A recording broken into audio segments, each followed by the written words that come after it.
मैंने बोला ही है कि मैं 4 लोगों के लिए चुनाव लड़ूंगी, तो क्यों ना उन 4 लोगों के लिए मैं चुनाव लड़ूं। काराकाट में किन चुनौतियों का सामना करना पड़ रहा है आपको? कारागार में कोई चुनौती नहीं है। देखिए, मैंने बोला ना कि मुझे लोग यहाँ पे बेटी की तरह प्यार करते हैं, तो मेरे लिए चुनौती तो कभी रही ही मुकाबला नहीं। किन से है आपको? जी, देखिए, मैं किसी से यहाँ पे मुकाबला नहीं करने आई हूँ। मैं अपना बेस्ट दे रही हूँ।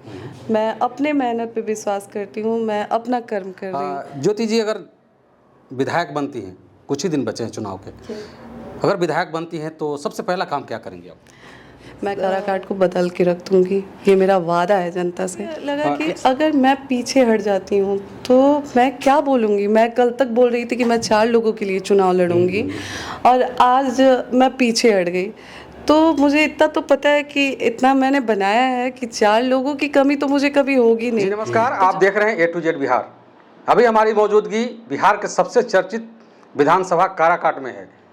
ये काराकाट चर्चित इसलिए है कि यहाँ से ज्योति सिंह चुनाव लड़ रही है। मतलब यही काराकाट लोकसभा है जहाँ से पवन सिंह चुनाव लड़ते हैं, उसके बाद काराकाट विधानसभा से ज्योति सिंह चुनाव लड़ रही है, इसलिए बहुत ज़्यादा चर्चाओं में है। हमारे साथ बात करने के लिए ज्योति सिंह जी हैं, जानेंगे। और सबसे बड़ी बात यह है कि आज इनको जो चुनाव चिन्ह है, सिंबल जो होता है, सो मिल गया है। बात करेंगे सारे मुद्दे पे। सबसे पहले तो स्वागत है जी, बहुत बहुत धन्यवाद आपका, और जितने भी लोग आपके चैनल के माध्यम से देख रहे हैं मुझे, उन्हें मेरा हाथ जोड़ के प्रणाम है। सभी दर्शकों को सबसे पहले ये बता दीजिए कि आपका चुनाव चिन्ह क्या है? मैं सभी दर्शकों को आपके चैनल के माध्यम से बताना चाहती हूँ कि मेरा चुनाव चिन्ह मोतियों का माला है। तो आप कितने नंबर पर है वो? जी, अभी नंबर शो नहीं कर सकती हूँ मैं, क्योंकि थोड़ा सा अभी नंबर मैं खुद भी क्लियर नहीं हूँ। तो जैसे ही कल मुझे पता चलता है तो नंबर के बारे में मैं बात कर लूँगी। अच्छा, आपने जिक्र किया था, हमारी वीडियो में शायद जिक्र किया था आपने, कि हम 3 विधानसभा के अंदर कहीं से भी लड़ सकते हैं, काराकाट, डेहरी, नबीनगर। आपने काराकाट को ही क्यों चुना? जी, काराकाट, देखिए काराकाट शुरू से ही मतलब एक बहुत ज़्यादा समय भी मैंने यहाँ पे दिया था। और दूसरा रीज़न ये था कि ये एक ऐसा विधानसभा था जहाँ से मुझे कॉल आते थे कि भाभी, अगर पार्टी आपको टिकट नहीं देगी तो आप निर्दलीय आइएगा, हम आपको सपोर्ट करेंगे। और वाकई आज की डेट में वो समर्थन मुझे दिख रहा है। तो बस जनता, मैंने बोला कि शुरू से ही मैं जनता जैसे जैसे मुझे बोलते गई, यहाँ के गार्जियन जैसे जैसे बोलते गए, मैं बस फॉलो अप करते गई उस चीज़ों को।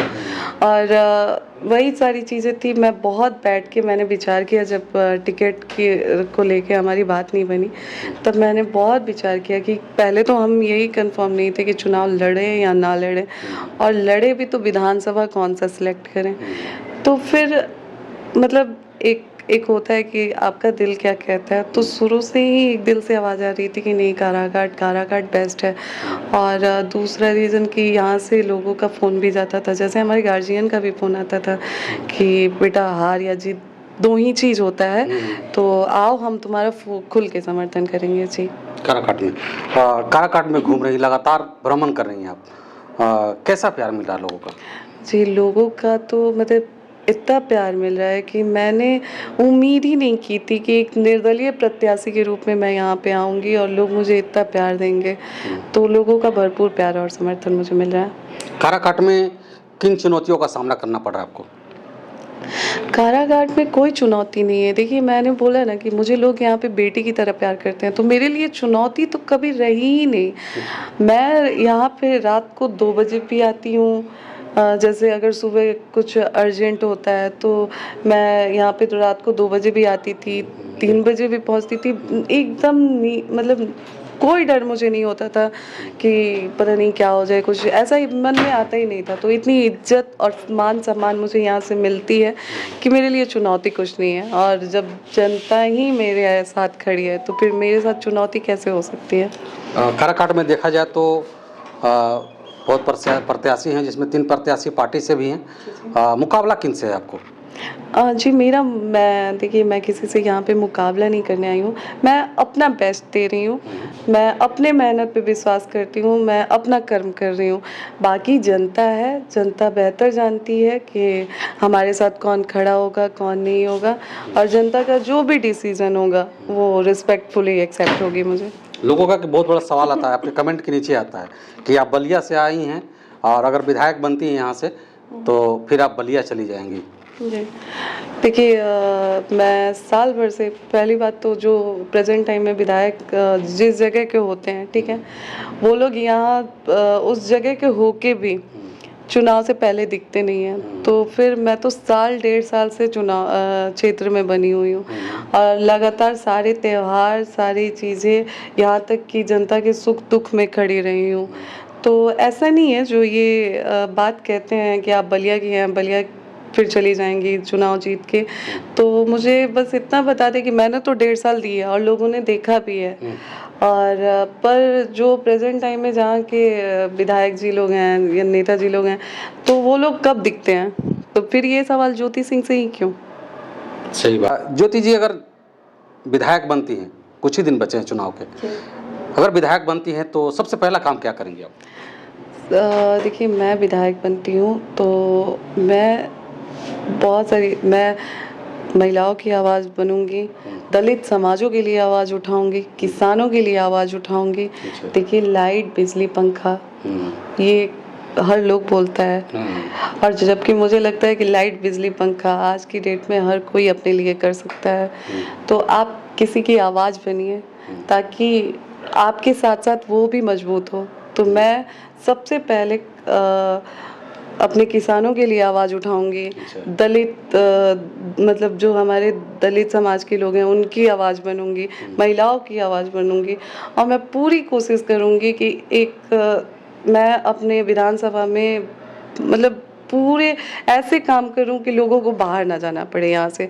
और अगर मुझे मौका मिलता है तो आप आज भी देख रहे हैं काराकाट को, 5 साल बाद भी देखेंगे काराकाट को। मैं काराकाट को बदल के रख दूंगी, ये मेरा वादा है जनता से। एक समय ऐसा भी आया कि शायद ज्योति सिंह ये लिखती हैं कि हम असमंजस में पड़ गए हैं, हम चुनाव लड़ें या नहीं लड़ें, आप लोग हमको सजेशन दीजिए। तो फिर अचानक से आप लोगों आपने फैसला लिया कि नहीं से हमको काराकाट से चुनाव लड़ना है, इस पे क्या कहेंगे? जी देखिए, उस समय मैं बहुत कंफ्यूज थी कि मैं क्या करूं, चुनाव लड़ूं नहीं लड़ूं। तो मैंने पहले भी बोला है कि उस महिलाओं का मुझे बहुत ज़्यादा कॉल आता था कि दीदी आप लड़िए, दीदी प्लीज़ लड़िए, दीदी आपको लड़ना चाहिए। आप इवन आप कमेंट्स भी देख सकते हैं यूट्यूब वगैरह पे, महिलाओं का कमेंट आता है कि दीदी प्लीज़ हम लोग आपको देख के हिम्मत कर रहे हैं, आप पीछे हट गए। फिर मुझे भी लगा कि अगर मैं पीछे हट जाती हूँ तो मैं क्या बोलूँगी? मैं कल तक बोल रही थी कि मैं 4 लोगों के लिए चुनाव लड़ूंगी और आज मैं पीछे हट गई। तो मुझे इतना तो पता है कि इतना मैंने बनाया है कि 4 लोगों की कमी तो मुझे कभी होगी नहीं। तो जब मैंने बोला ही है कि मैं 4 लोगों के लिए चुनाव लड़ूंगी, तो क्यों ना उन 4 लोगों के लिए मैं चुनाव लड़ूं? तो मैंने वही 4 लोगों का सोच के चुनाव लड़ने का, कहीं न कहीं अगर आप बैक स्टेप लेती तो आपके ऊपर भी सवाल खड़ा होता। बिल्कुल।